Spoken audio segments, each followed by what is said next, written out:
and welcome to Policy Exchange. My name is Natalie Evans and I'm Deputy Director here, and I'm delighted to see you all this morning. We are very pleased to have the Home Secretary Theresa May joining us this morning for her first major speech on one of the most challenging and high-profile issues facing her department, immigration. I'll now hand over to the Home Secretary. Thank you very much, Natalie, and thank you to Policy Exchange for generously hosting this event. And I did indeed want to talk today about one of the most important issues facing our country. Historically, migration has enriched our culture and strengthened our economy. Well-managed migration can benefit the UK economically, socially, and culturally. And in today's globalised economy, we need to be able to attract the best and the brightest to ensure our companies remain competitive and our standard of living remains high. The benefits of well-managed migration are deeply rooted in British values, reflecting our openness as an economy and society, our liberalism and our tolerance. So managed well, immigration is something that can bring great benefits. But managed poorly, it is something that can cause great economic and social pressure. The mismanagement of the migration system by the last government has shaken public confidence in the system. So the debate we need to have today is about how we can manage migration in a better way, not about whether migration is good or bad. The government is committed to reducing the number of non-EU migrants, and we will come forward with proposals shortly. Today, I want to talk about the challenge we face and set out the context in which we are taking our decisions. Net inward migration in the last year of the Labour government was nearly 200,000. Between 1997 and 2009, net migration to Britain totalled more than 2.2 million people. That is more than twice the population of Birmingham. I'm focused on getting immigration down to sustainable levels. And public confidence has been undermined further by the individual stories of abuse of the system, like the couple who made over £600,000 providing counterfeit documents, qualifications and certificates to support immigration applications. We must take steps to crack down on this sort of abuse in order to restore confidence in a well-managed system that can bring substantial benefits. And just as Labour, by the way, failed to manage inward migration, it took the wrong approach in handling the removal of children. And that's why this coalition government is committed to ending the detention of children for immigration purposes. So while the right type of immigration can stimulate growth, Labour's immigration policy did little to improve the standard of living or the economic prospects of people in this country. More importantly, badly managed migration has led to serious social impacts in some areas, with pressures being placed on key public services such as schools, the health service, transport, housing and welfare. And it also led to many more difficult to quantify social impacts, like the segregation we see in too many of our communities. This created community tensions and helped contribute to a society that is not as integrated as we would like. The public should know that I will take action. I'm determined to get the immigration system back under control. And I can achieve that without impeding business from getting on with the job of stimulating growth. But we cannot do that with the tools we currently have at our disposal. The points-based system alone is not sufficient. It's been tried and it's not effective. Controlling immigration using the points-based system is rather like squeezing a balloon. Push down on work visas and the number of student visas will shoot up. Clamp down on student visas and family visas will spring up. Bear down on family visas and work visas will explode. Let's just look at what happened when Labour introduced their points-based system. They set unskilled labour to zero, but all that happened was student visas rocketed by 30% to a record 304,000 in just 1 year, as some applicants used it as an alternative work route. So the points-based system on its own is not enough. We need consistent management of all aspects of the immigration system. And let me deal with a myth that has arisen in recent months. We can reduce net migration without damaging our economy.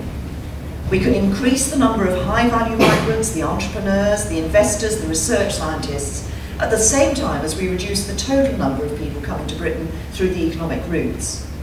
We can attract more of the brightest and the best at the same time as we reduce the overall number. And as the recovery continues, we need employers to look first to people who are out of work and who are already in this country. We need an approach which will not only get immigration down to sustainable levels, but at the same time protects those businesses and institutions which are vital to our economy. But bringing down net migration to sustainable levels will not be easy, and we will not be able to achieve it by focusing on just one area of the system or on one route into Britain. We will need fast and decisive action, and we will need steady downward pressure on each of the main routes into the UK. And that's why we're looking to propose a comprehensive package focusing on all aspects of our immigration system. As the Home Affairs Select Committee report this week illustrated, we need to take action on students, families and settlement, as well as on people coming here to work. On the economic route, the policy you will all have heard about is our proposal to place a limit on the number of people coming to the UK from outside the EU for work. I want to set out today the priorities we've heard during our consultation for how that limit should operate in practice. And I want to set out for business today how that limit should work. That will give business some certainty about our proposals and will allow them to plan for growth. They want to be able to plan ahead, and the annual limit will give them that certainty. So the limit should reduce the number of people coming here to work from outside the EU. The interim limit this year has reduced it by 5% compared to last year, and the full limit will reduce it again next year. Second, businesses have told me that intra-company transfers should not be part of the annual limit. We've listened carefully to this advice as the Prime Minister announced earlier this week, and we need to ensure that companies only bring across the highly skilled and the genuinely needed. Third, we should change that limit each year in response to the economic and social conditions. The Migration Advisory Committee, a well-respected and independent advisory body on migration policy, will take stock of the position annually. So we will listen to their advice and the advice of others. We'll look at the impact on public services and how they can cope. We'll consider the needs of society and we'll adjust the limit and our policies accordingly. The limit will be an important part of how we control the economic routes to Britain. But alongside the overall limit, we need to ensure that only the brightest and best can come. So we need to tighten the rules for who is eligible to apply in the first place. And let me reassure you, I recognise the needs of business. I've worked in business, I understand how the modern business world works. So I launched a consultation on our proposals and encouraged business organisations and other interested parties to respond, and over 3,000 have done so. And the Home Office team have also had face-to-face meetings with business leaders from across the country. And I've listened to what all have had to say, and I'll ensure that the proposals that are brought forward reflect these views. But where there is abuse of the economic route, we will crack down on it. And businesses have told me that they want us to prioritise Tier 2, that is skilled workers with a job offer, over Tier 1, highly skilled workers without a job offer. The CBI recently said, "We believe a workable solution would encompass protection of sponsored work permit numbers as a priority ahead of those without a job offer. By prioritising the demand-led part of the system, Tier 2, in this manner, the government will be able to deliver on its goal of reducing net migration without damaging business." Some recent Home Office research has shown that nearly a third of the Tier 1 migrants sampled, that is, people who are supposed to be highly qualified and highly skilled migrants, were not currently employed in highly skilled jobs. The research came across examples of so-called highly skilled migrants working doing jobs that most of us would not classify as highly skilled. The individual who was issued with a Tier 1 highly skilled visa and became a duty manager at a well-known high street chain of fried chicken restaurants. At the same time, last year, the UK only attracted 275 high-value investors and entrepreneurs. So I want a new approach, one that is more selective, that brings in more of the genuinely skilled and those who will make a real difference to our economy.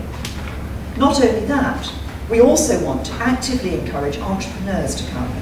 As the Prime Minister said yesterday, We will reform the rules for entrepreneurs, so that if you have a great business idea and you receive serious investment from a leading investor, you're welcome to set your business up in our country. As I say, our research shows that many people entering the UK through the Tier 1 or Tier 2 routes are earning low salaries, are not highly qualified, or are not highly skilled. So we will need to look at taking action to raise the minimum skill levels in Tier 2 and ensuring that those coming to do skilled work will be undertaking a suitable job with a sponsoring employer. But work routes accounted for less than a quarter of the non-EU citizens entering Britain last year. The majority of non-EU migrants are in fact students, including their dependents. Including their dependents, students accounted for around 2/3 of the visas issued last year under the points-based system. Numbers are now so high that last year the UK Border Agency had to suspend student applications in various parts of the world because the system could not cope with the numbers and could not prevent students without the right qualifications or applying to questionable institutions from getting a visa. We want suitably qualified students with the genuine desire to come to study in our country, but we must have a more robust system to manage their applications and, most importantly, to ensure their departure at the end of their legitimate stay. Now, people might imagine that by students, we mean people who come here for a few years to study at university and then go home, but that's not always the case. We estimate that nearly half of all students coming here from abroad are coming to study a course below degree level. You have to question whether these are the brightest and the best that Britain wants to attract. They may be, or they may not. And I'm particularly concerned about some areas of the education sector. Home Office data for students whose visas have expired suggests that students studying in privately funded colleges are much more likely not to have left the country than their counterparts in universities. And the vast majority of sponsor institutions who've had their licences revoked were privately funded colleges. While we need to preserve our world-class universities, we need to stop abuses. We've also been left with astonishingly generous arrangements for students who graduate in the UK. They're effectively free to enter the labour market and look for skilled work, and in 2009, 38,000 did so. So I want a system where we continue to attract the top students to our top universities, a system where well-equipped students come here to study, and at the end of their period of study, return to their country of origin, and a system where we only let in those students who can bring an economic benefit to Britain's institutions and can support Britain's economic growth. So the areas of concern we will need to look at are the standard of courses which students can come here to study, entry criteria and English language requirements, ensuring that students return overseas after their course, and the right to work for students and their dependents. We will also want to look at how we can improve accreditation and self-policing in the sector, and whether we can apply a more risk-based approach to the way in which we check applications for those who come here to study. So we focus our resources on those who pose the greatest risk while making it easier for genuinely high-quality students. Let me make clear, I will do nothing to prevent those coming here to study degree-level courses, and I will protect our world-class academic institutions above and below degree level. We will follow exactly the same principle as in the skilled work route, a more selective approach which attracts the highly skilled, the talented and the genuinely needed, but reduces numbers overall by weeding out those who do not deserve to be allowed in. The sheer number of students coming in and the large proportion of total inward migration this represents means we cannot delay in taking this necessary and decisive action. An area where we've already taken action is the family visa route. Unsurprisingly, perhaps, over 2/3 of the 63,000 people who entered the UK in 2004 to join family here were still in Britain 5 years later. And last year, some 40,000 marriage visas were issued. We estimate that the family route accounted for nearly 20% of non-EU migration last year. This summer, we ordered the UK Border Agency to clamp down on sham marriages, and they've had significant success, conducting 53 operations and making 118 arrests. Shockingly, this included the arrest of a vicar who was subsequently jailed for staging over 300 sham marriages. As well as tackling abuse of the marriage route, we need to ensure that those who come here can integrate successfully into society and play a part in their local community. So from November the 29th, those applying for marriage visas will have to demonstrate a minimum standard of English. This is only right. People coming to this country must be able to interact with the rest of the population. And we need to go further. We must look at measures to tighten this route, for example by introducing processes to allow us to check that the UK sponsor is able to maintain and accommodate the foreign spouse. But the common link with all of these temporary routes in the immigration system is that they can all lead to permanent residency. That is, temporary stays can become permanent stays. No one is suggesting that those who come here to marry legitimately should not be able to make the UK their permanent home. But under the current system, many skilled workers are allowed to apply to stay here permanently. And in 2009, 81,000 people who entered the UK for employment were granted settlement. Home Office research shows that over a fifth of students who entered Britain in 2004 were still here 5 years later. Many of those were only supposed to be coming for short courses in the first place. The consequences of such unchecked permanent migration through the back door are clear. It's too easy at the moment to move from temporary residence to permanent settlement. We will not implement Labour's policy of earned citizenship, which was too complicated, bureaucratic, and in the end ineffective.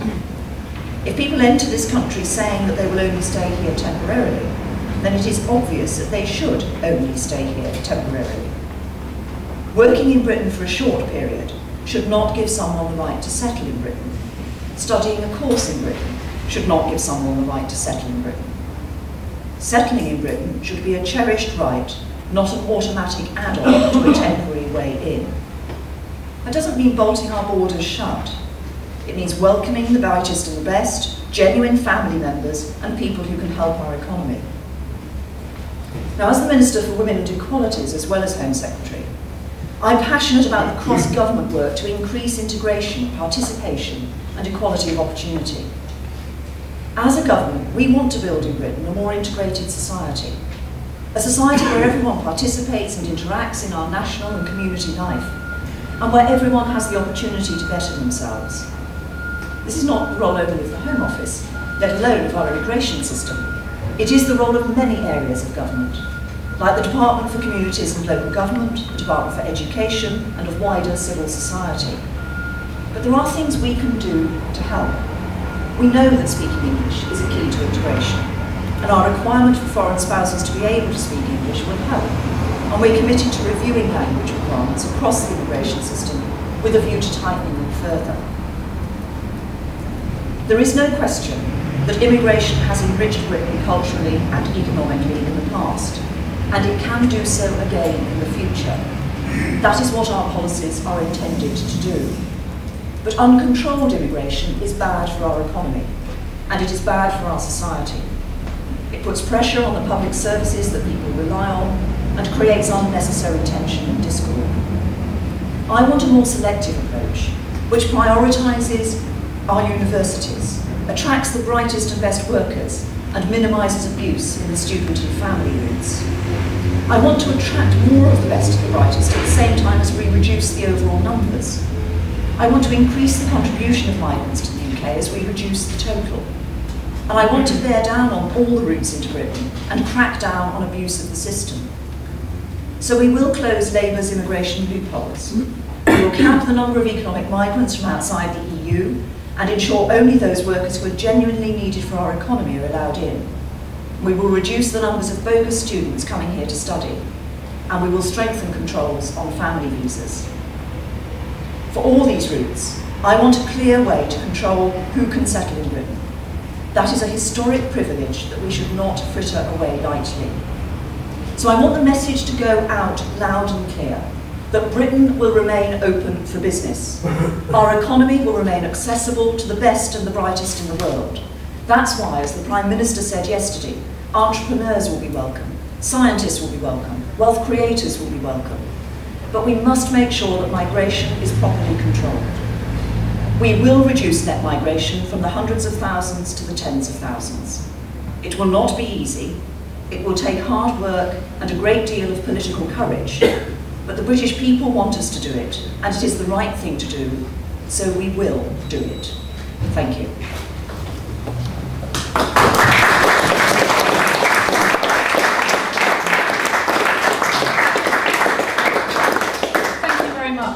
We've got a bit of time for questions. Could you please make sure you wait for a microphone to come your way when you're chosen, and if you could say where you are and, sorry, who you are and where you're from as well, please. Thank you very much. Gentleman at the front there. Andy Bell, 5 News. Home Secretary, can you give us an idea when you will announce the cap that will start in April of next year? Can you give us a ballpark figure of what it might be? A general figure, perhaps, not an exact figure at this point, or if you had an exact figure, that would be fantastic. And finally, when you do it, will there be any provision to alter that during the course of the year? If, for instance, there's a surge at the start of the year and people start bumping up against the cap at the second half of the year, or will it be fixed from the moment it's announced? Well, first of all, we're aiming to make the announcement before Christmas, because people obviously have to adjust before the limit actually comes in April next year. That's the intention. I'm not going to give you even a ballpark figure, because we're still looking at the advice we've received from the Migration Advisory Committee and obviously the consultation responses that we've had. But as I've said, this is the approach I've set out today is the overall principles on which we'll be judging the system. The aim would be to have a limit set annually, but reviewed annually by the Migration Advisory Committee. And our aim in looking and consulting with business and looking at how we introduce the system is to ensure that we can introduce a system that has within it some flexibilities to ensure that we don't see the sort of problems that you're talking about coming in through the year. For example, on the interim cap, we held back a number of certificates on a monthly basis so that if the people were bumping up against the cap, there was some flexibility there.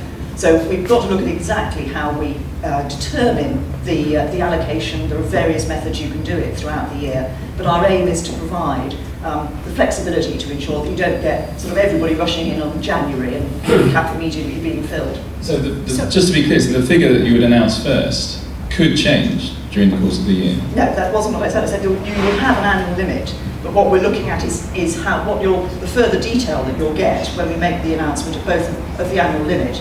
What it's going to be from next year will be how the system operates in terms of the allocation of spaces within that annual limit. Okay, next question. Gentleman there, could you just pass the microphone to that gentleman? Sorry, that one, yeah. Yeah, Michael Hurst, Business Visits and Events Partnership. I'm pleased that you say that Britain is open for business, but it's not always that easy to get in.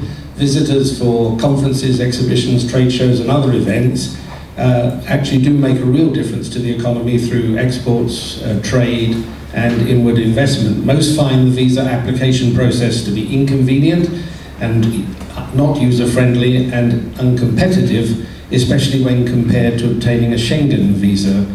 Will you review the application process, including the number and location of processing centres in key emerging economies, the use of foreign language on application forms, and the introduction of a Schengen bolt-on visa?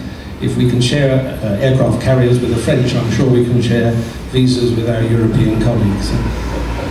Well, in relation to the way we operate the visa applications, the UK Borders Agency does over time look at the application process and has been introducing some refinements to it and some improvements to it. If I can give you one very concrete example of that, I was in Pakistan nearly beginning of last week, and talking to a number of journalists about the visa application process, and they sort of said they wanted a shorter visa application process, and I said, well, the premium service for business visitors was 2 to 3 days. And I'm pleased to say one of the journalists put his hand up and said yes, he had actually managed to get his visa within 2 to 3 days. So we are looking at those sorts of services. There are places where there is a genuine premium visa service for those business visitor visas. This could be after travelling 12 or 24 hours to get to a processing centre.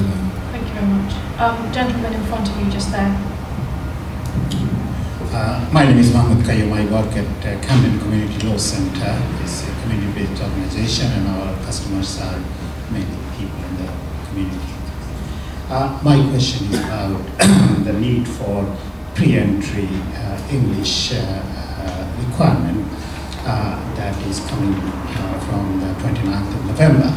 Now, of course, people, those who come under that category spouse, this is leading to settlement because they are married to a settled British citizen.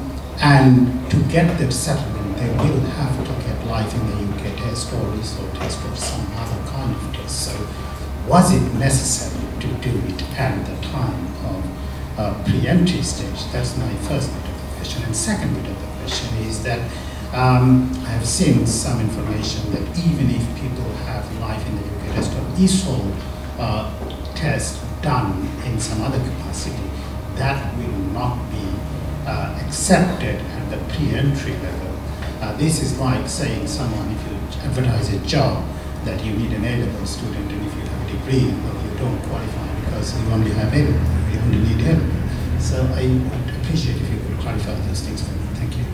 So yes, I think it is right that we say at the pre-entry stage that somebody has to have a basic command of English. I mean, if somebody is coming over here with a view to living and settling in the UK, I think it's right that they're able to participate in society, to do the sort of normal everyday things that people would expect to be able to do living here in the UK. And to do that, it is necessary to have a certain degree of English. There are obviously we're are requiring it up to a certain level, and there are certain courses that provide that up to that certain level, on which people can undertake with certain certified providers of that language training.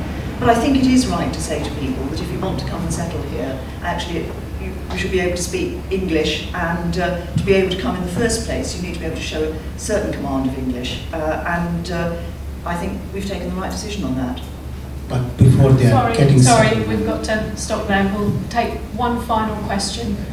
Gentleman there with the glasses. Could you just, Richard Ford from the Times. Sorry, could you take the microphone? Could you just pass that over? Sorry, thank you. Richard Ford from the Times. Are you going to end settlement rights for visitors and skilled workers and students? And secondly, are you going to set a minimum salary threshold for those coming in under intercompany transfers? Well, in answer to the first point of your question, Richard, we're certainly looking at what the settlement rights are. I've not set out absolutely what we're going to do in relation to that, but I think it's important as part of the package that we look at, that we do look at qualification for settlement. And as I say, I think one of the concerns that people will rightly have is those who come here on ostensibly on a temporary basis, and then for various reasons are able to stay here permanently. So we do need to look at the settlement routes, the routes into settlement in the UK. On the intercompany transfers, you heard what the Prime Minister said about intercompany transfers in Prime Minister's questions earlier this week.